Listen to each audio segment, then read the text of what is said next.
हिसार जिले का बहुत ही वीर बहादुर और पवित्र पावन गांव सिहाड़वा की इस पावन धरा पर आज विकसित भारत संकल्प सम्मेलन में हमारे बीच में मंच पर विराजमान हिसार जिला के माननीय जिला परिषद चेयरमैन भाई सोनू कुमार सियाल जी, हमारे मंच पर उपस्थित भारतीय जनता पार्टी के जिला के महामंत्री भाई धर्मवीर रतेरिया जी, ब्लॉक समिति हिसार वन के माननीय चेयरमैन भाई सुरेंद्र मंडा जी,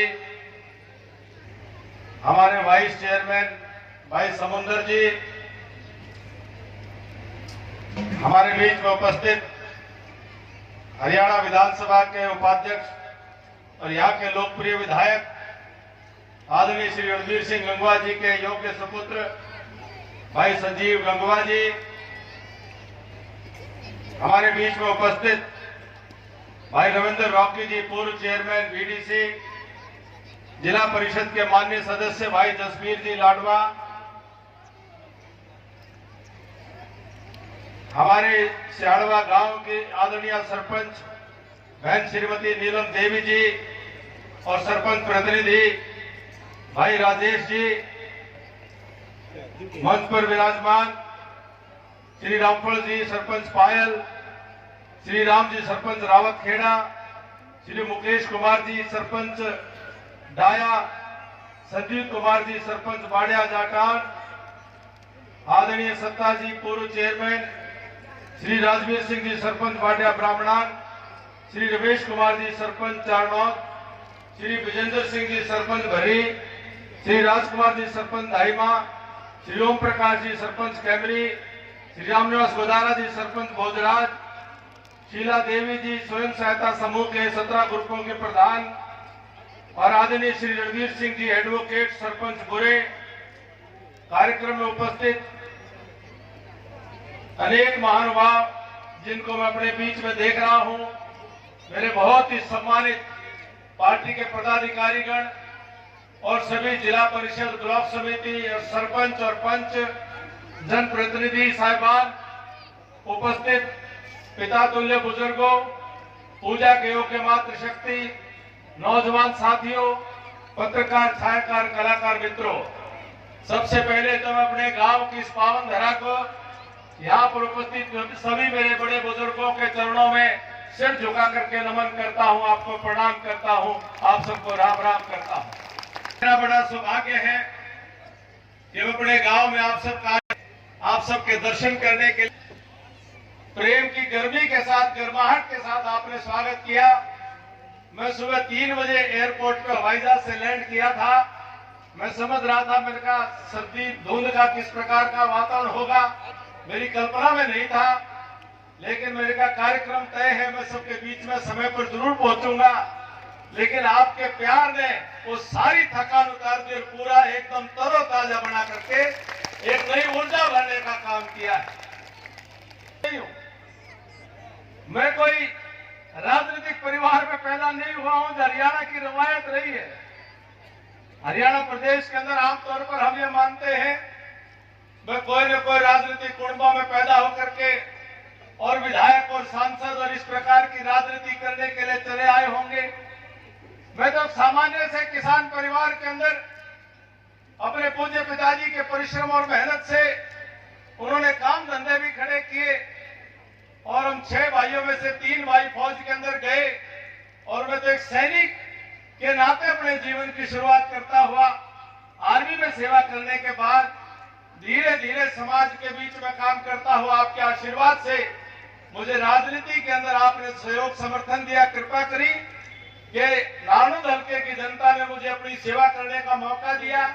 हरियाणा प्रदेश की सेवा करने का मौका मुझे पार्टी के हमारे नेतृत्व ने दिया, मनोहर लाल जी ने दिया, मोदी जी ने दिया, अमित शाह जी ने दिया, नड्डा जी ने दिया और जिसके कारण से जो कुछ काम कर पाया, उस काम के कारण से जो प्यार और आशीर्वाद मिलता है, उसकी बदौलत आपके बीच में आकर के फिर खड़ा हूं।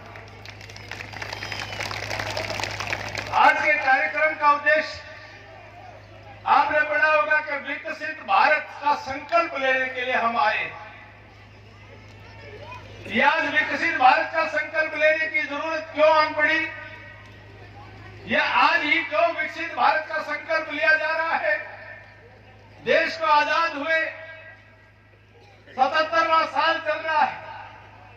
भारत के गणतंत्र का 75वां गणतंत्र दिवस आज से 2 दिन पहले हमने दिल्ली के अंदर 26 जनवरी को मनाने का काम किया है।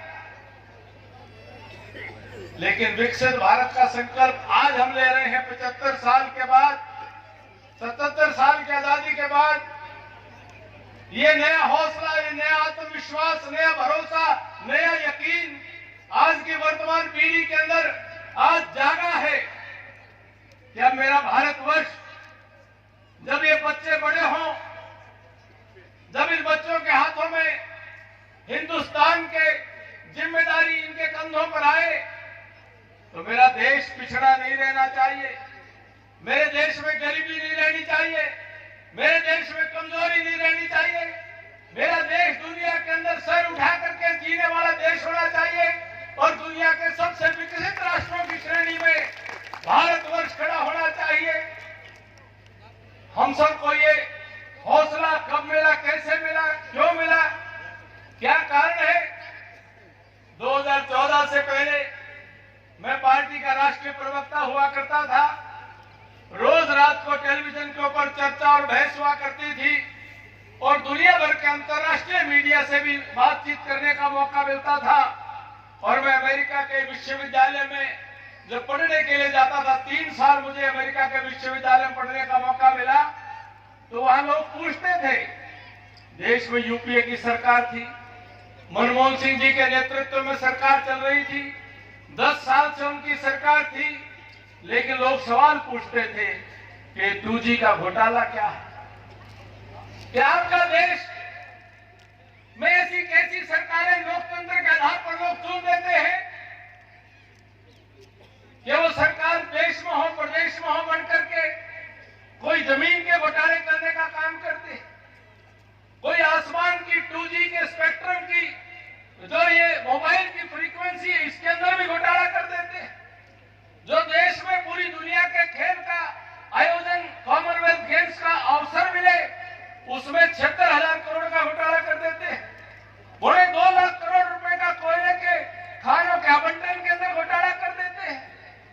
और उस सरकार ने तो हद ये कर दी कि कारगिल के शहीदों के नाम मुंबई के तट पर आदर्श नाम की एक सोसाइटी बनी थी, उसके अंदर फ्लैट दिए जाने थे देश के शहीदों के परिवारों को। तत्कालीन यूपीए की सरकार ने महाराष्ट्र के मुख्यमंत्री के परिवार से लेकर के अनेकों केंद्र के कांग्रेस के नेताओं के परिवारों को उस आदर्श सोसाइटी के अंदर फ्लैट देने का काम किया, देश के शहीदों के परिवारों को नहीं दिया। ताज्जुब होता कि भारत आजाद भी है कि नहीं?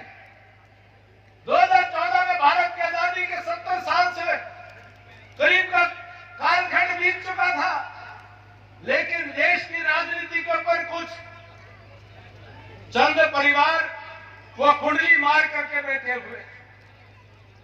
उन परिवारों के अंदर चाहे वो देश की दिल्ली राजधानी हो और चाहे कई राज्यों के अंदर ऐसी परिवारवादी पार्टियां थी जो अपने अपने राज्यों के अंदर दादा लाई राजनीति करती थी और उनका काम केवल ये था कि लोकतंत्र को समाप्त करके कुल तंत्र को मजबूत करते थे, लोकशाही को समाप्त करके राजशाही को मजबूत करते थे, जनतंत्र को समाप्त करके अपने वंशतंत्र को बढ़ाने का काम करते थे।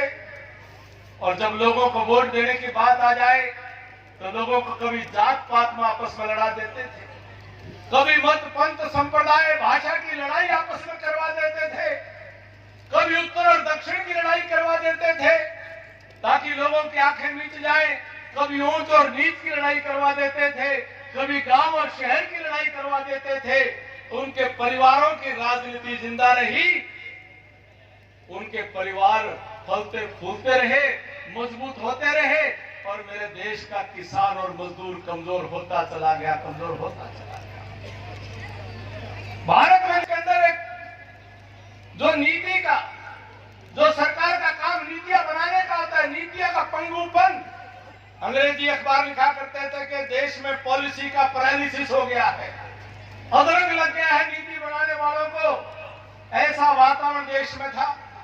भला हो 2014 में भारत के तत्कालीन जनता, देश के मालिकों का जो उनका विवेक जागा, उन्होंने देश की राजनीति से लोकतंत्र में इस लोकसभा के चुनाव में 2014 में एक ऐसा बड़ा परिवर्तन करने का काम किया कि जात पात को परास्त किया, मत पंथ भाषा प्रांत संप्रदाय भाषा और मजहब की राजनीति को समाप्त किया, परिवारवाद को समाप्त किया और सामान्य गांव गरीब पिछड़े परिवार में जन्म लेने वाले मोदी जी को देश का प्रधानमंत्री बनाने का काम किया। आज तक 9 साल से होकर समय 10वां साल पूरा होने जा रहा है। उस ऋषि ने, उस तपस्वी ने एक छुट्टी नहीं ली। देश की जनता के लिए रात दिन काम करते करते कोई परिवार नहीं, कोई आगे नहीं, कोई पीछे नहीं। 100 साल की मां भी एक छोटे से फ्लैट में रहकर के जीवन पूरा करके चली गई। उस महान तपस्वी ने इस देश के विकास के नए पैमाने तय कर दिए। दुनिया का सबसे आगे बढ़ता हुआ, तेजी से बढ़ता हुआ देश बनाने का काम कोई बहुत बड़े अर्थशास्त्री ने नहीं किया, एक सामान्य गांव में पैदा हुए एक नरेंद्र मोदी जी ने करके दिखाया है। और उन्होंने बड़ी बड़ी ऊंची ऊंची अट्टालिकाएं, बड़ी बड़ी इमारतें, बड़ी बड़ी बिल्डिंग बना करके भारत के विकास का नक्शा नहीं खींचा। उन्होंने तय किया कि अगर भारत को विकसित बनाना है, भारत को खुशहाल बनाना है, तो जो कवि चौधरी चरण सिंह जी ने कहा था कि भारत की खुशहाली का रास्ता वो खेत और खलियान से होकर के गुजरता है। मोदी जी ने वो संकल्प लेकर के इस देश का किसान और मजदूर खुशहाल होगा, तो उन्होंने एक आम आदमी के जीवन में आने वाली तकलीफों के ऊपर काम करना शुरू किया। उन्होंने काम किया हर गांव में, हर देश के हर परिवार में हमारी माताओं बहनों की आंखों से चूल्हे के धुएं के आंसुओं को पोंछने का काम किया। उन्होंने फैसला किया, अपनी मां को उन्होंने बचपन में देखा था चूल्हे पर रोटी पोती हुई, और जब हमने भी बचपन में खूब देखा है, आज भी देख लेते हैं। आज तो देखते हैं जब शौकिया होता है ना कि बाजरे का रोट से सेकना है तो चूल्हे की रोटी पोलो, लेकिन पहले तो रूटीन में देखते थे, जब वो फूकड़ी की फूक मारा करते थे और धुआं उठा करता था तो आंखों में आंसू आया करते थे। मोदी जी को याद थे, मोदी जी ने हिंदुस्तान की माओं की आंखों से वो आंसू पोंछने का काम किया, हर घर में गैस का कनेक्शन पहुंचाने का काम किया। बताओ, ये दर्द कोई और समझ सकता था? कोई इटली के संस्कार में पैदा हुआ कोई इस दर्द को जान सकता था? कोई दिल्ली में सोने की चम्मच लेकर के पैदा हुआ इस तकलीफ को समझ सकता था? कोई राजनीतिक खानदानों की विरासत की राजनीति करने वाला सोने की चम्मच लेकर के पैदा हुए युवराज ये काम कभी कर सकते थे क्या? मोदी जी ने देश की माताओं बहनों की गांव के अंदर रोजमर्रा की अपनी दिनचर्या की जलालत को देखा था कि उनको अपनी दिनचर्या निभाने के लिए सुबह शाम जब उनको गांव के बीच से होकर के गुजरना पड़ता था और जंगल पानी के बाहर जाना पड़ता था, उस जलालत को मिटाने का काम भी मोदी जी ने किया कि हिंदुस्तान के हर घर में शौचालय बनवाने की सोच भी मोदी जी की थी। मुझे याद है देश की संसद में मोदी जी का मजाक उड़ाया गया था। मोदी जी को कहा था कि ये क्या प्रधानमंत्री बनकर के भी शौचालय की बातें करते हो? मोदी जी ने कहा, मैं प्रधानमंत्री बना हूं देश की जनता की कृपा से, और मैं प्रधानमंत्री बनकर के देश की जनता की समस्या को मिटाने की बात करूंगा। मैं तुम्हारे देश के जवानों का जो हौसला बढ़ाने का काम मोदी जी ने किया। आप और हम होली छुट्टी लेकर के घर में आकर अपने त्योहार मनाते हैं। आप और हम अपने त्योहार अपने घर के अंदर अपने परिवार के साथ मनाते हैं, लेकिन मोदी जी ने आज तक अपने जीवन के अंदर, जब से वो सरकार में थे, गुजरात के मुख्यमंत्री के तौर पर रहे और अब देश के प्रधानमंत्री के तौर पर 10वां साल है, अगर होली और दिवाली मनाई तो देश के सिपाहियों के बीच में जाकर के बनाई, देश के सैनिकों के बीच में जाकर के। मैंने कहा यही मेरा परिवार है। कभी सियाचिन की बर्फीली पहाड़ियों में, कभी रेगिस्तान के तपते, उन्होंने कभी पूर्वोत्तर में जाकर के सैनिकों का हौसला बढ़ाते हुए अपना परिवार और देश के सैनिकों को मोदी जी ने जो हौसला दिया। मैं एक सैनिक हूं। मैंने बताया कि 3 सगे भाई हम फौज में थे। सैनिकों की तकलीफ को हम समझते और जानते थे। एक सैनिक अपने देश के लिए उतनी लड़ाई लड़ सकता है जितना सैनिक उसको देश, उसकी गोला बारूद और बंदूक और तोप तमंचा उसको जितना देगा उतना ही सैनिक आगे लड़ाई लड़ सकता है। 2014 से पहले जब जब इस देश के ऊपर आतंकवादियों ने या सीमा पार से कोई हमला हुआ, मुंबई के अंदर जो देश की आर्थिक राजधानी पर एक छोटा सा नन्हा लड़का अजमल कसार बोट से, नौका से आकर के मुंबई में आकर के और तहस नहस और तांडव मचाने का काम करता है। अनेकों जान चली जाती है। अजमल कसार को जब कमांडो पकड़ लेते हैं, मनमोहन सिंह जी देश के प्रधानमंत्री थे, उनकी क्या प्रतिक्रिया थी याद है किसी को? उन्होंने कहा था कि अभी हम बात करेंगे, पाकिस्तान से बातचीत करनी पड़ेगी, अभी हम इस बात को यूएनओ में लेकर के जाएंगे। एक अजमल कसाब उसको बिरयानी खिलाते रहे कितने दिनों तक, लेकिन उसको भी जन्नत में कहां पहुंचे हैं, उसको पहुंचाने का काम भी आपकी सरकार ने किया। इस देश की सरकार ने मोदी जी के आने के बाद वो काम हुआ। इतने बिरयानी चलती रही, लेकिन उसके बाद 2014 के बाद अगर पाकिस्तान से, सीमा पार से कोई आतंकवादी भारत के अंदर आकर के किसी ने हमला करने की जरूरत की, तो फिर ये नहीं देखा कि सीमा कोई है कि नहीं है। सीमा पार जाकर के कभी उड़ी के अंदर, कभी बालाकोट के अंदर, कभी हवाई मार्ग से, कभी जमीन मार्ग से हमारे सैनिकों को खुली छूट दे दी कि भारत के ऊपर अगर कोई हमला करे तो उसका जवाब देने के लिए सीमा पर नहीं रुकना है। जहां तक जाना पड़े आकाश में, पताल में ढूंढ करके उनको, देश के दुश्मनों को नेस्त नाबूद करने का काम करना के खिलाफ के षड्यंत्र करने की सोचे तो उसकी पिंडी कांपती है कि दिल्ली के अंदर मोदी बैठा है, अभी हिम्मत नहीं करती उनकी भारत के खिलाफ साजिशें करने की। ये नया भारत, नए भारत के अंदर एक नया आत्मविश्वास बना है। और जैसा कि संजीव जी ने जिक्र कर दिया, उन योजनाओं का मैं जिक्र नहीं करना चाहता, लेकिन आज भारत के हर गरीब को एक विश्वास है कि आज उसकी तकलीफ में उसका हमदर्द नरेंद्र मोदी जी के रूप में देश के अंदर दिल्ली में सरकार में बैठा है। आज देश के किसान को विश्वास है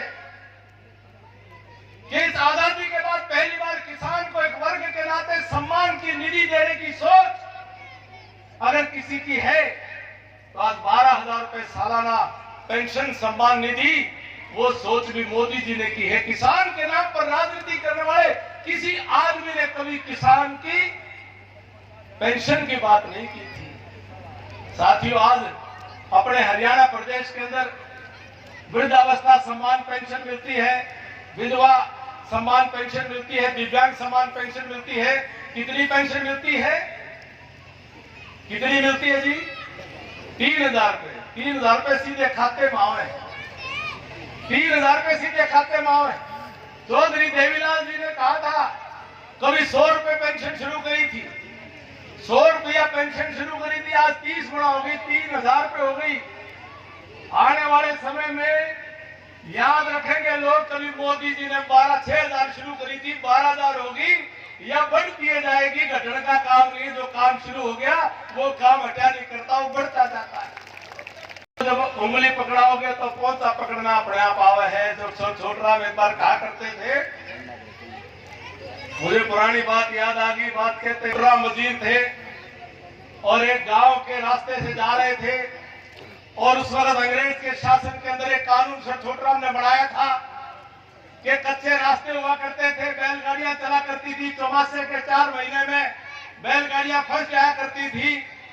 तो सर छोटराम ने अंग्रेज के राज में कानून बनाया कि भाई जब चौमासे के 4 महीने में बैलगाड़ी जब चलेगी रास्ते में, एक पहिया वो पक्के रास्ते पर चढ़ा लेगी, एक पहिया कच्चे में रख लेगी। याद है किसी ने बात? बोला एक पहिया चढ़ा लेगी पक्के पर ताकि गाड़ी नहीं धसे, गाड़ी नहीं फंसे, गाड़ी आगे निकल ले। तो छोटराम वजीर के नाते अपनी सरकारी गाड़ी के अंदर जा रहे थे और सामने एक बैलगाड़ी वाला सड़क के बीच चौड़े चमासे में दोनों अपने पहिए चलाकर चलता जा रहा था और ड्राइवर बार बार हॉर्न बजावे और वो अपने बस्ती में चला जा रहा, गाड़ी ने साइड में नहीं हटावे। और सिक्योरिटी वाला उतर के गाड़ी से दौड़ करके, कार से दौड़ उतर के और किसान के पास जाकर के उस किसान को कहा कि भाई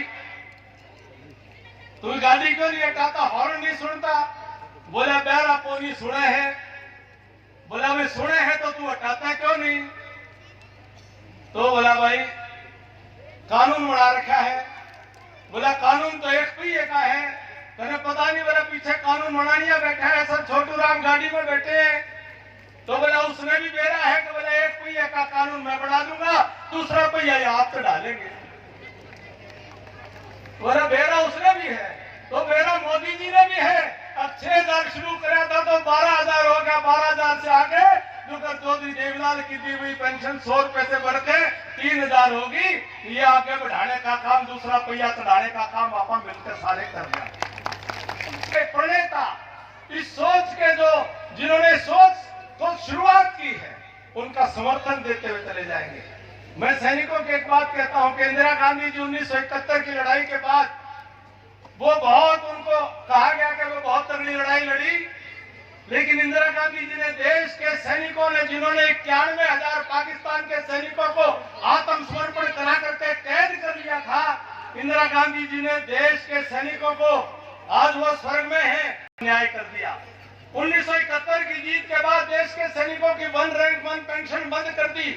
1973 से लेकर के 2015 तक 42 साल तक देश के सैनिकों को 1 रैंक 1 पेंशन नहीं मिली। देश के सैनिकों का सम्मान में कोई भी युद्ध का स्मारक नहीं बना।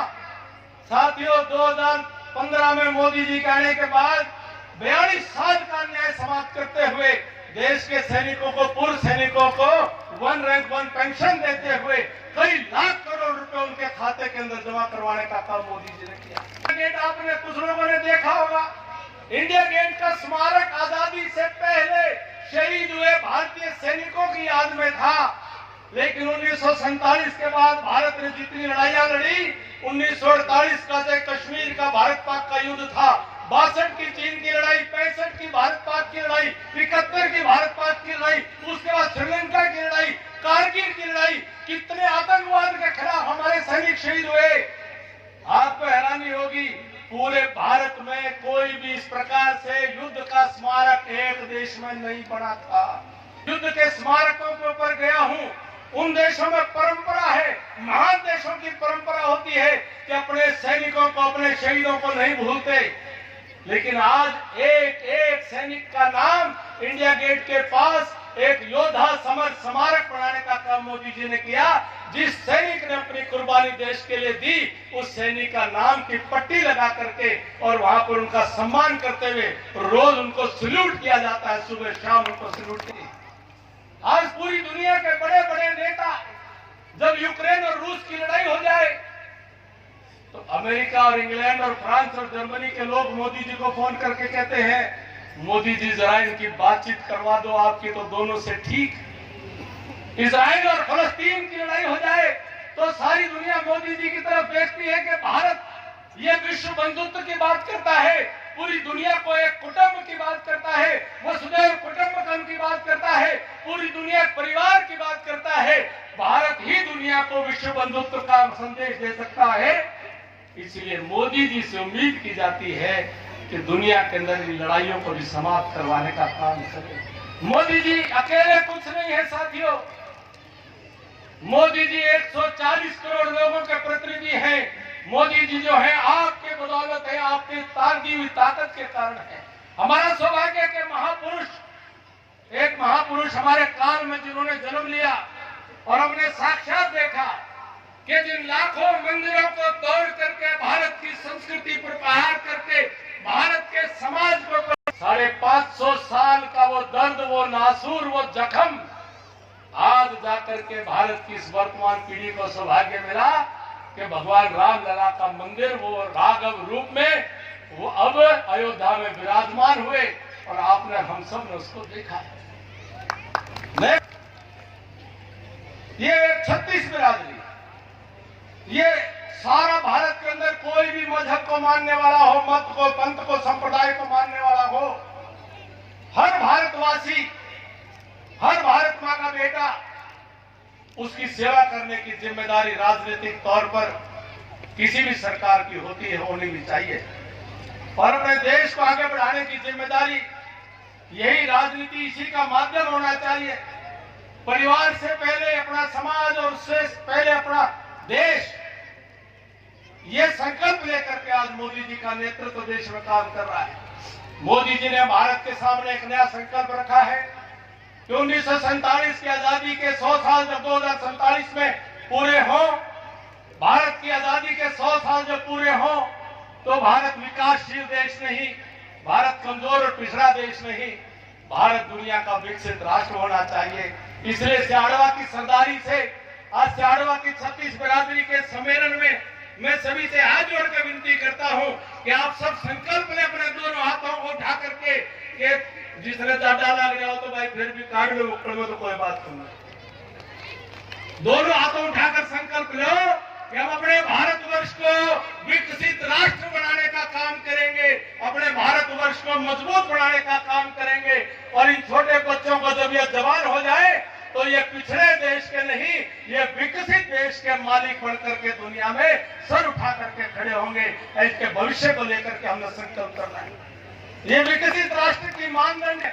एक विशेष बात देखिए, मैं दुबई के अंदर ये परेड देख रहा था टेलीविजन पे। मैं ईमानदारी से कहता हूँ, परमात्मा को साक्षी मान के कहता हूँ, धरती पर मेरी माँ है, मेरा भगवान, मेरी माँ को ध्यान रख के कहता हूँ, मेरी आंखों से आंसू आ रहे थे वहां देखते हुए। जब मैंने देश के सैनिकों का वो जो परेड देखी और उन परेडों की कमांड करते हुए मैंने वो बहनें और बेटियों को लीड करते हुए परेड में देखा, तो मुझे लगा मेरा भारतवर्ष आगे बढ़ रहा है। भारतवर्ष को आगे बढ़ने से कोई रोक नहीं सकता है। देश की आधी आबादी को कमजोर करने का काम किया। 1000 साल की गुलामी में हमें मजबूर कर दिया। हमारी बहन बेटियों को हमें सुरक्षा करने के लिए 1000 साल की गुलामी में उनको सुरक्षा के एहसास के साथ में उनको घरों की 4 दीवारी में बंद रखने को मजबूर कर दिया। आक्रमणकारी और आक्रांताओं से उनकी सुरक्षा करने के लिए घरों की 4 दीवारी में उस मातृशक्ति को मजबूर कर दिया, जो मातृशक्ति इस भारतवर्ष में जब हम नारी तो नारायणी करके पूजा किया करते थे, महिलाओं को देवी के रूप में, धन की देवी हो तो लक्ष्मी जी, शक्ति की देवी हो तो दुर्गा जी, शिक्षा ज्ञान की देवी हो तो मां सरस्वती जी, उनकी पूजा किया करते थे। खा करके देश की आजादी के आंदोलन में जिस देश के अंदर महान वीरांगनाएं रही हो, रानी दुर्गावती और रानी चेन्नम्मा जैसी इस देश में वीरांगनाएं रही हो, इस देश के अंदर हमारी बेटी पहलवान ओलंपिक में जा करके मेडल जीत करके लाती हो, हमारी खिलाड़ी जीत करके लाती हो, हमने अपनी उस आधी आबादी को घरों की 4 दीवारी में रहने को मजबूर कर रखा था। लेकिन जब देश आजाद होकर के अब देश मजबूत हो रहा है, दुनिया के किसी आक्रमणकारी आक्रांता की हिम्मत नहीं हमारे बहन बेटियों की तरफ वो गलत निगाह भी डाल सके।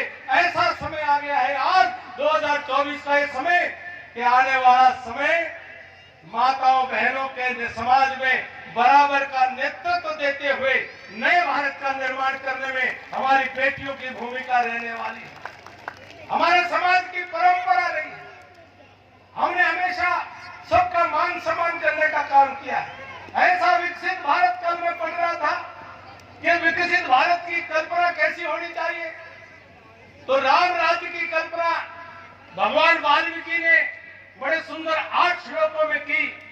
मैंने सोचा भाई राम राज्य की कल्पना कैसी होगी, राम राज्य कैसा होना चाहिए। भगवान वाल्मीकि कहते हैं कि सोने के बड़े बड़े भवनों की लंका तो रावण ने भी बना ली थी। भगवान वाल्मीकि कहते हैं बड़ी बड़ी भवन बिल्डिंग बना करके, सोने की बिल्डिंगें बना करके राम राज्य नहीं आ सकता। राम राज आने के लिए समाज के अंदर भूखमरी नहीं होनी चाहिए, समाज में गरीबी नहीं होनी चाहिए, समाज में अभाव नहीं होना चाहिए, समाज में अशिक्षा नहीं होनी चाहिए, समाज में अन्याय नहीं होना चाहिए, नौजवानों में आलस नहीं होना चाहिए। सबके अंदर आपस में एक दूसरे के प्रति आदर का भाव होना चाहिए, एक दूसरे के प्रति प्रेम होना चाहिए, एक दूसरे के प्रति श्रद्धा होनी चाहिए। और केवल मनुष्य मानव में नहीं, सच्चा रामराज तो वो है जब शेर और बकरी भी एक घाट के ऊपर पानी पीने लग जाए, वो सच्चा रामराज है।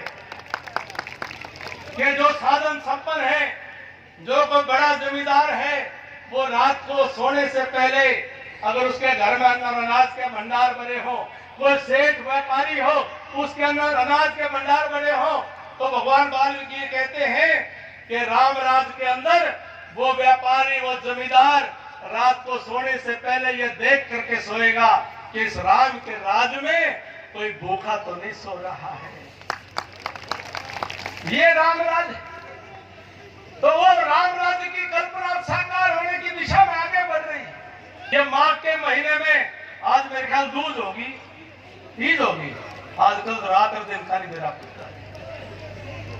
माँ के दूज और तीज के दिन में आज की इस पावन सभा में मुझे आप सबको देख करके मेरा हौसला आज कई गुना बढ़ गया कि इस हरियाणा प्रदेश और हिंदुस्तान में 2024 में एक नया इतिहास रचा जाएगा कि फिर से मोदी जी के नेतृत्व में यह देश राम राज की ओर आगे बढ़े और विकसित राष्ट्र बनने की दिशा में आगे बढ़े।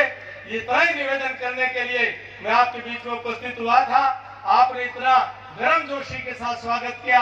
इतनी बड़ी उपस्थिति में एक एक व्यक्ति अपने आप में भगवान कृष्ण का रूप मुझे दिखाई देता है। एक एक व्यक्ति अपने आप में यहाँ मजबूत दिखाई देता है। बड़े मजबूत सामाजिक लोग यहाँ पर बैठे हुए दिखाई देते हैं। मैं जानता हूँ कि एक एक आदमी 1.25 लाख के बराबर है। मैं आप सभी को हर एक को सिर झुका करके नमन करता हूँ। आप सबका बहुत बहुत धन्यवाद करता हूँ। आप सबका बहुत बहुत धन्यवाद। सबको राम राम। जय हिंद, जय भारत।